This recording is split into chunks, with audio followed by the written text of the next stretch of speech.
با سوال ما جواب بگردان. اگر بچه زنا کند با آب غسل کند پاک می شود یا نمی شود؟ اگر شخص زنا می کند، زن باشد یا مرد باشد، بعد زنا کردن پشیمان می شود، پشیمان می شود، توبه به سوی خدا می کند، میگوید پروردگارا این کاری من کردم خیلی کاری زشت بوده است، خیلی کاری بد بوده است، خدایا از این کردم من به سوی تو پشیمان شدم.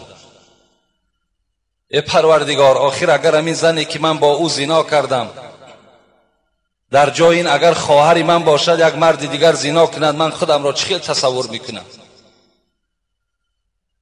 همون کسانی که زنا میکنن باید که در حالت زنا خواهر زنشون پیش چشمشان بیارن که اگر زن شما را یا خواهر شما را ای زناکارها، اگر دیگر بدبختای زناکار زنا کنند چه خیل میشوین شما؟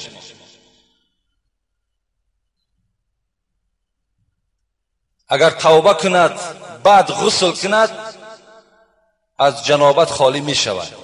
لیکن اگر زنا کند و باز گوید که خیلی آینده باز زنا را دوام دادن میگیریم، وای جنوب است، او هیچگاه آب وای پاک نمی کند. وای اگر با آب زمزم که اگر آبازی کند وای پاکیزه نمی شود.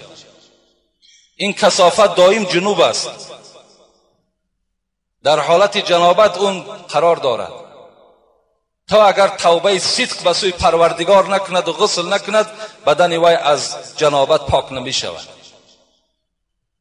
در حالت جنابت دیگر خیلی وای حساب کنی خوردنش هم در حالت جنابت است، همراه تو صحبتش هم در حالت جنابت است، هر معامله که میکند وای در حالت جنابت است.